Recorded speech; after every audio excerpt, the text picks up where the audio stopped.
In these type of games, the main thing is not about how you win. The main thing is that you do get the win. West Ham deserved to lose that game. Manchester United won, West Ham nil.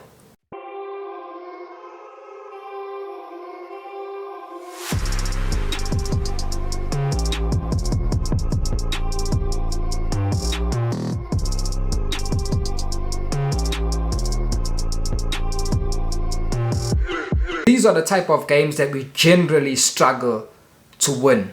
We will get the draw, we will lose, but we generally struggle to win. It happened this season with Crystal Palace, for example. It happened plenty of times last season.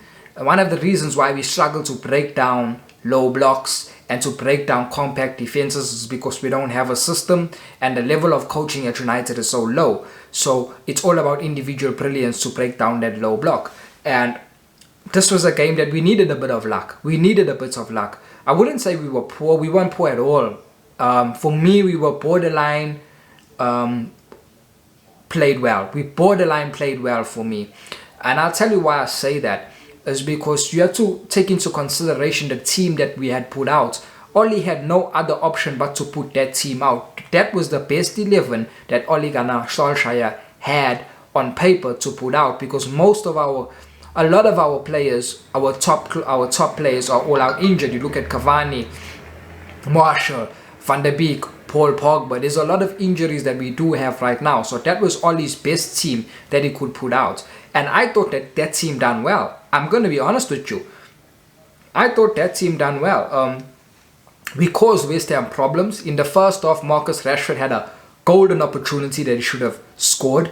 He had a header, Mason Greenwood crossed it in. From the right-hand side, Mason Greenwood crossed it in, and Marcus Rashford had a header, and he should have scored. He didn't get anything on that head or on the ball. I think he might have got a slight touch that helped him to go out for a goal kick, but he should have scored that. But those are one of the weaknesses of Marcus Rashford, is that he doesn't have a head. He got a left foot, he got an occasionally, he got a right foot, he occasionally got a left foot, but he doesn't have a head. So you saw in that situation, he didn't know what to do with his head. In that situation, when the ball is coming across you, the best thing is to do is to head it across, to head it in the same way that it's coming. So if the ball is, for example, the ball is coming this way, you need to head the ball, hit the ball, and make it go the same way it's going, because the goalkeeper comes towards you.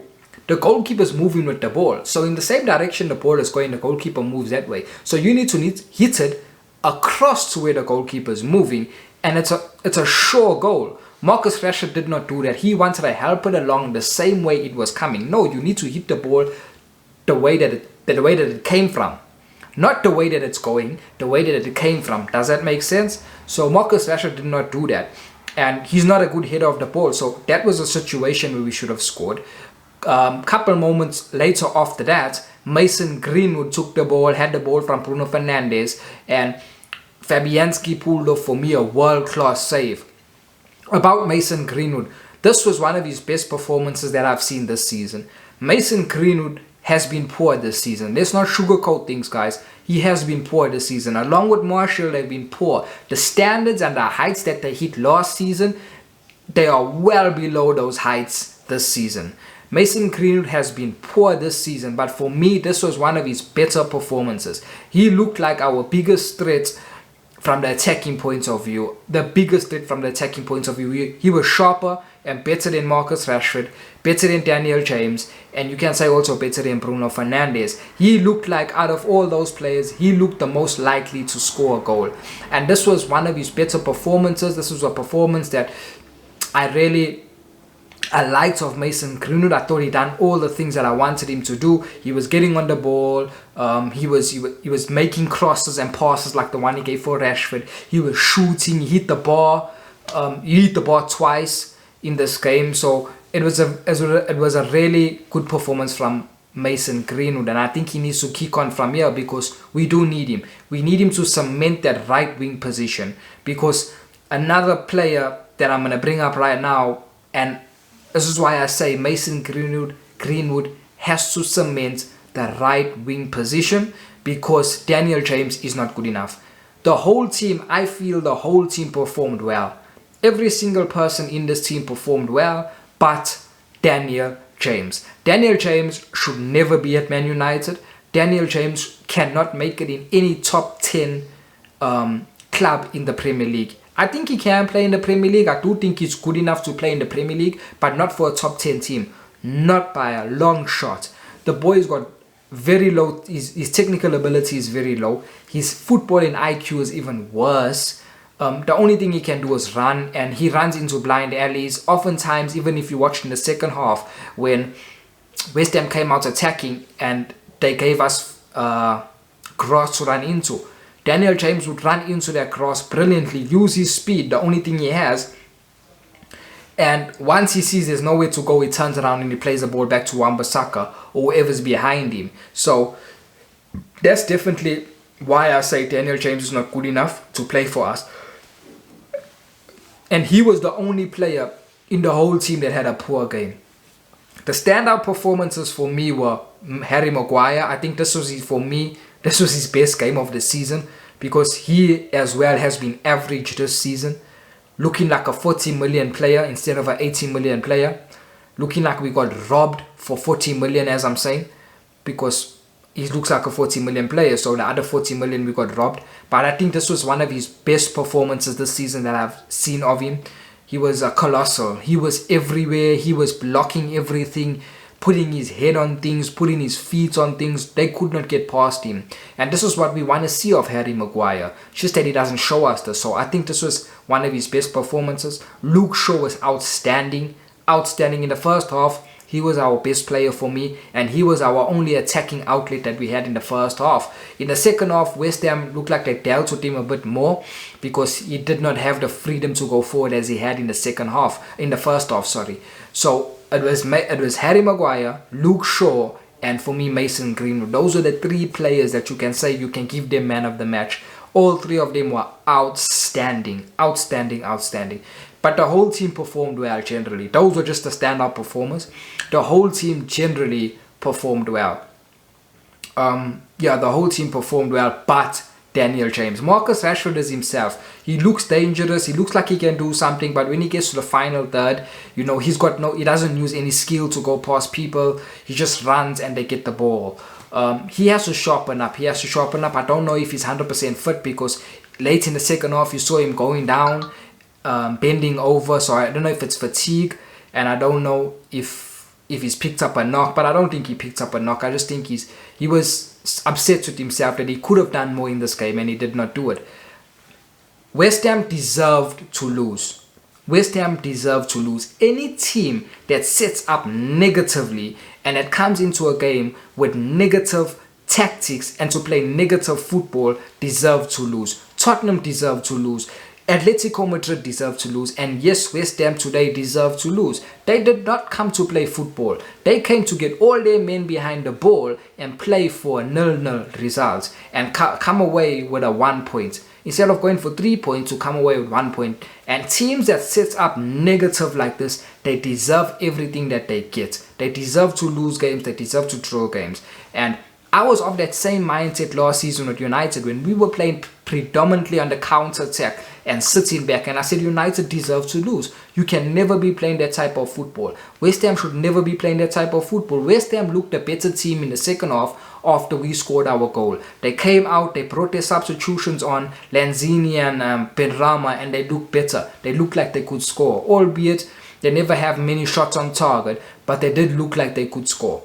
Why couldn't they play like that from the first minute? Yes, not so open and expansive, because they were giving us very good opportunities to go on the counter-attack. Very good opportunities to go on the counter-attack they were giving us, and we did not take it. We had a couple of them. Mason Greenwood had one where he hit the bar. When he hit the post, he's supposed to score that. But we were 1-0 up, and I think the team knew that we were going to win this game. So I'm not going to be too harsh on them. They done well. I think every player done well. Dean Henderson wasn't tested at all. If I can just give you a player ratings, I think you can give Dean Henderson 6, because not 6 that he was bad, he just wasn't tested. Wan-Bissaka probably never do much. I'm going to give him a 6. He never do much. Attacking is poor. Once again, I'm going to give him a 6. Victor Lindelof 7. Harry Maguire 8. I thought he was a colossal. Luke Shaw 8. Scott McTominay, Fred, I'm going to give them 7s. Marcus Rashford, I'll probably give him he missed some chances. He looked dangerous, but he missed some chances. I'm going to give him a 6. Bruno Fernandes, I give a 7. Bruno will always give away balls. That's one constant, you know. But he did make some very good passes during the game. And he got the assist for the goal. Albeit the goal was an own goal, but he got the assist. And that's the thing with Bruno that I constantly say. Bruno has stinkers. This one's a stinker, but he has stinkers in games. But the thing with Bruno that he has that no other midfielder has is that Bruno can decide a game by himself. He gives you an assist and he gives you a goal. Even when he's having a poor performance, he still comes up with the business. And that's why I say Donny is a good player, but Donny can never bench Bruno because Donny don't have that. Donny's not going to decide a game for you from nowhere. Bruno will do that. Look, Bruno gave the assist for the goal. So Bruno, I'm going to give him a 7 because he got that assist and he was looking lively. Mason Greenwood, I give Mason a 7 as well. And Daniel James, I'll probably give Daniel James a 5. He was poor. So that's my player ratings, guys. For me, this result cemented our top 4. I don't think we'll fall out of top 4. I really don't think we'll fall out of top 4. I don't even think we'll fall out of the top 2. I think second is our position that we will hold on to till the end of the season. I legitimately think that. I don't think Leicester will eclipse us of second, and Chelsea surely won't. Chelsea got a problem with scoring goals because they're not playing attacking free-flow football. They're not playing free-flowing football, and Leicester, I just don't think Leicester have the quality to go on top of us. Yes, we beating Leicester by 1 point. Leicester still got some big games to play, which I don't think they're going to win all those big games. So I think that we will finish second, and second is a true reflection and a good reflection, a good reflection of where our players are in terms of their quality. We're supposed to be second. We're supposed to be second or even first based on the quality of our players. So I do think it's a satisfactory for me performance in our league, in our league campaign. So guys, that's my match review. That's my player ratings.